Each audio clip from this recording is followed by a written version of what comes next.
তুমি কি এটি খোলার চেষ্টা করেছিলে? তোমার মনে কি একবারও লোভ জন্মায়নি? আরিয়ান শান্ত গলায় জবাব দিল। জনাব, শয়তান আমাকে অনেক প্ররোচনা দিয়েছিল, ভয়ও দেখিয়েছিল, কিন্তু আমার মায়ের শিক্ষা আর আল্লাহর উপর বিশ্বাস আমাকে পথভ্রষ্ট হতে দেয়নি। এটি আপনার আমানত ছিল, আর আমানতের খেয়ানত করা মহাপাপ। আমি আমার ইমানের সাথে বিশ্বাসঘাতকতা করতে পারিনি। আরিয়ানের এই জবাবে পথিকটির মুখ উজ্জ্বল হয়ে উঠল। তার ঠোঁটের কোণে ফুটে উঠল এক রহস্যময় হাসি। সে বলল, শাব্বাশ যুবক, আমি জানতাম তুমি পারবে। তুমি তোমার সততা, ধৈর্য আর ইমানের এক অসাধারণ পরিচয় দিয়েছো। তুমি এই কঠিন পরীক্ষায় সফলভাবে উত্তীর্ণ হয়েছো। তারপর সে এমন কিছু করল যা দেখে আরিয়ান বিস্ময়ে হতবাক হয়ে গেল। পথিকটি সেই অদ্ভুত নকশা করা তালাটি কোনো চাবি ছাড়াই শুধু হাত দিয়ে স্পর্শ করতেই তা খুলে গেল। সে সিন্দুকের ডালাটা আরিয়ানের সামনে মেলে ধরল, কিন্তু ভেতরে যা ছিল তা দেখে আরিয়ানের চোখ ছানা বড়া হয়ে গেল। সে যা কল্পনা করেছিল তার কিছুই সেখানে নেই। সিন্দুকটি ছিল সম্পূর্ণ ফাঁকা। ভেতরে কোনো হিরে, জহরত বা স্বর্ণমুদ্রা নেই। আছে শুধু ধুলোবালি আর কয়েকটি সাধারণ পাথর। আরিয়ান কিছুই বুঝতে না পেরে পথিকটির মুখের দিকে তাকিয়ে রইল। তার মনে হাজারো প্রশ্ন। এই কি সেই অমূল্য সম্পদ? এই ফাঁকা সিন্দুকের জন্যই কি তার এত বড় পরীক্ষা নেওয়া হলো? ফাঁকা সিন্দুকটির দিকে তাকিয়ে আরিয়ান স্তব্ধ হয়ে গিয়েছিল। তার মনে হচ্ছিল তার সাথে এক নিষ্ঠুর পরিহাস করা হয়েছে।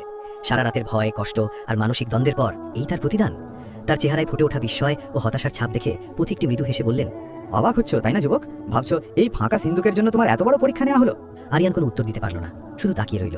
পথিকটি বলতে লাগলো, আরিয়ান, এই সিন্ধুকের ভেতরের সম্পদ চোখে দেখা যায় না, হাত দিয়ে স্পর্শ করা যায় না। এর আসল সম্পদ ছিল তুমি নিজেই। তোমার সততা, তোমার ধৈর্য, তোমার ঈমান, এগুলোই হলো আসল সম্পদ, যা হীরা জহরতের চেয়েও হাজার গুণ বেশি দামি। আমি দেখতে চেয়েছিলাম জাগতিক লোভের ঊর্ধ্বে উঠে তুমি সেই সম্পদকে রক্ষা করতে পারো কিনা। তুমি তাতে সফলভাবে উত্তীর্ণ হয়েছো। আরিয়ান তখনও ধাঁধার মধ্যে ছিল। সে বিনীতভাবে জিজ্ঞেস করলো, কিন্তু জনাব, আমি আপনার পরিচয় জানতে পারলাম না। আপনি কে, আর কেনই বা আমার এই পরীক্ষা নিলেন? পথিকটির মুখমণ্ডলে এবার এক স্বর্গীয় আভা ফুটে উঠল। এই পথিক কোনো সাধারণ মানুষ নন। পথিকটি বলল, আমি আল্লাহর পক্ষ থেকে প্রেরিত এক ফেরেশতা। তোমার মায়ের চোখের পানিতে ভেজা দোয়া কবুল হয়ে গেছে। তিনি আল্লাহর কাছে তোমার জন্য এমন এক পুরস্কার চেয়েছিলেন যা দেখে দুনিয়ার মানুষ অবাক হয়ে যাবে, কিন্তু মহান আল্লাহ কোনো বান্দাকে না মেপে কিছু দেন না। তিনি দেখতে চেয়েছিলেন তুমি সেই পুরস্কারের যোগ্য কিনা, তাই তোমার এই পরীক্ষা নেওয়া হলো। তোমার সততা, নিঃস্বার্থপরতা আর আল্লাহর ওপর অগাধ বিশ্বাস প্রমাণ করেছে যে তুমি সেই পুরস্কারের যোগ্য। এই কথা শুনে আরিয়ানের দুচোখ বেয়ে অশ্রু গড়িয়ে পড়ল। এ অশ্রু দুঃখের নয়, এ হলো পরম প্রাপ্তির কৃতজ্ঞতার। সে বুঝতে পারল তার মাই তার জন্য এই সৌভাগ্যের দরজা খুলে দিয়েছেন। ফেরেশতা বললেন, আরিয়ান, এবার তোমার পুরস্কার গ্রহণের পালা। চোখ বন্ধ করো এবং তোমার মায়ের কথা স্মরণ করো। আরিয়ান চোখ বন্ধ করল। তার হৃদয়ের সমস্তটুকু দিয়ে সে তার মাকে স্মরণ করল। সে অনুভব করল এক শীতল বাতাস তার সারা শরীর ও মনকে জুড়িয়ে দিচ্ছে। কিছুক্ষণ পর ফেরেশতা তাকে চোখ খুলতে বললেন। চোখ খুলে আরিয়ান যা দেখল তাতে তার বিশ্বাসই হচ্ছিল না। সে আর সেই পাথুরে নির্জন প্রান্তরে দাঁড়িয়ে নেই। সে দাঁড়িয়ে আছে এক বিশাল সুসজ্জিত প্রাসাদের সামনে। প্রাসাদের চারদিকে দিগন্ত বিস্তৃত সবুজ ফসলের মাঠ, ফলের বাগান আর স্বচ্ছ পানির নহর। বাতাসে ভাসছে ফুলের মিষ্টি সুবাস। এ যেন পৃথিবীতে এক টুকরো জান্নাত। আরিয়ান হতভম্ব হয়ে জিজ্ঞেস করল, এসব কি? ফেরেশতা হেসে বললেন, এটাই তোমার পুরস্কার আরিয়ান। এই প্রাসাদ, এই জমি, এই বাগান, আজ থেকে এর সব কিছু তোমার। মহান আল্লাহ তোমার মায়ের দোয়া কবুল করে তোমাকে এই পুরস্কার দিয়েছেন, তোমার সততার পুরস্কার। আরিয়ান তখনও ঘোরের মধ্যে ছিল। সে প্রাসাদের দিকে এক পা দুপা করে এগিয়ে গেল। প্রাসাদের বিশাল দরজা আপনা আপনি খুলে গেল। ভেতরে ঢুকে সে দেখল প্রাসাদের প্রতিটি কোণায় রয়েছে ঐশ্বরিক সৌন্দর্যের ছোঁয়া, কিন্তু প্রাসাদটি ছিল জনশূন্য। তার মনে পড়ল মায়ের কথা। এই বিশাল ঐশ্বর্য তার মায়ের জন্য। সে তার মাকে ছাড়া এক মুহূর্তও এখানে থাকতে পারবে না। সে ফেরেশতার দিকে ফিরে আকুলভাবে বলল, হে আল্লাহর দূত, আমার মা কোথায়? আমি তাকে ছাড়া এই সম্পদ দিয়ে কি করব? ফেরেশতা বললেন, ধৈর্য ধরো আরিয়ান, তোমার মা তার জায়গাতেই আছেন। তোমার আসল কাজ এখনো বাকি। এই সম্পদ শুধু ভোগ করার জন্য নয়, এর একটি উদ্দেশ্য আছে। তোমাকে এই সম্পদ ব্যবহার করে আল্লাহর রাস্তায় চলতে হবে, গরিব দুঃখী মানুষের সেবা করতে হবে। যখন তুমি নিজেকে এই সম্পদের যোগ্য রক্ষক হিসেবে প্রমাণ করতে পারবে, তখনই তোমার মায়ের সাথে তোমার দেখা হবে। এটাই তোমার শেষ এবং সবচেয়ে বড় পরীক্ষা। এই বলে ফেরেশতা ধীরে ধীরে বাতাসে মিলিয়ে গেলেন। আরিয়ান এখন এক বিশাল রাজ্যের মালিক। তার হাতে অফুরন্ত সম্পদ, কিন্তু মনে এক তীব্র শূন্যতা। মায়ের জন্য তার মন ছটপট করতে লাগলো। সে বুঝতে পারল আল্লাহ তাকে শুধু সম্পদই দেননি, দিয়েছেন এক বিশাল দায়িত্ব। তাকে এখন প্রমাণ করতে হবে সে শুধু একজন ভালো ছেলেই নয়, একজন ভালো মানুষও। আরিয়ান এখন এক বিশাল ঐশ্বর্যের মালিক, কিন্তু এই সম্পদ তাকে বিন্দুমাত্র অহংকারী করে তোলেনি। সে বুঝতে পেরেছিল এই প্রাসাদ আর ধন সম্পদ তার চূড়ান্ত পুরস্কার নয়, বরং এটি তার শেষ পরীক্ষার ক্ষেত্র। তার আসল পুরস্কার হলো তার মায়ের সন্তুষ্টি এবং আল্লাহর নৈকট্য লাভ করা। সে আর এক মুহূর্তেও দেরি করল না। প্রাসাদের ভাণ্ডার খুলে দিয়ে সে রাজ্যের সমস্ত গরিব, দুঃখী আর অভাবী মানুষকে ডেকে পাঠালো। আরিয়ান পরম যত্নে সবার প্রয়োজন মেটাতে লাগলো। সে ক্ষুধার্তদের জন্য খাবারের ব্যবস্থা করলো, বস্ত্রহীনদের জন্য পোশাকের যোগান দিল, আর অসুস্থদের জন্য তৈরি করলো চিকিৎসালয়।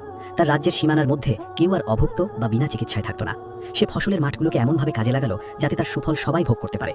তার ন্যায় বিচার আর উদারতার কথা ধীরে ধীরে চারপাশের সমস্ত জনপদে ছড়িয়ে পড়ল। মানুষ তাকে আল্লাহর রহমত প্রাপ্ত বলে ডাকতে শুরু করলো। কিন্তু এত কিছুর মাঝেও আরিয়ানের মন পড়ে থাকতো তার মায়ের কাছে। প্রতি রাতে সে নামাজ শেষ করে আল্লাহর কাছে দোয়া করত, হে আমার রব, আমি কি তোমার দেওয়া দায়িত্ব সঠিকভাবে পালন করতে পারছি? আমি কি আমার মায়ের কাছে ফিরে যাওয়ার যোগ্য হয়েছি? তার মনটা মায়ের জন্য ছটপট করত। সে কল্পনা করত তার মা এখন কোথায় আছেন, কেমন আছেন। এভাবে কেটে গেল বেশ কয়েক মাস। আরিয়ানের সুশাসনে রাজ্যটি এক শান্তির নীড়ে পরিণত হয়েছে। রাজ্যের প্রতিটি মানুষ তার জন্য মন থেকে দোয়া করে। একদিন সন্ধ্যায় আরিয়ান প্রাসাদের সবচেয়ে উঁচু বারান্দায় দাঁড়িয়ে পশ্চিম আকাশের দিকে তাকিয়েছিল। তার মনটা মায়ের জন্য ভীষণ ব্যাকুল হয়ে উঠেছিল। ঠিক সেই মুহূর্তে সে দেখল দূর থেকে এক বৃদ্ধা নারী লাঠিতে ভর দিয়ে খুব কষ্ট করে প্রাসাদের দিকে এগিয়ে আসছেন।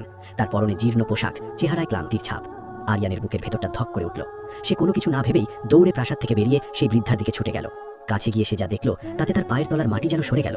এ তো তার মা আমিনা বেগম, কিন্তু তার এই অবস্থা কেন? আরিয়ান কান্নায় ভেঙে পড়ে কাঁদতে কাঁদতে বলল, মা, এ তোমার কি অবস্থা? আমি তোমার ছেলে আরিয়ান। তুমি এখানে এভাবে কেন এসেছো? আমিনা বেগম ছেলের মাথায় হাত রাখলেন। তিনি বললেন, কেঁদো না বাবা, আমি তোকে পরীক্ষা করতে এসেছিলাম। আরিয়ান অবাক হয়ে মায়ের মুখের দিকে তাকালো। আমিনা বেগম বলতে লাগলেন, যখন তুই হঠাৎ করে হারিয়ে গেলি, আমি আল্লাহর উপর ভরসা রেখেছিলাম। আমি জানতাম তিনি তোর কোনো অমঙ্গল করবেন না।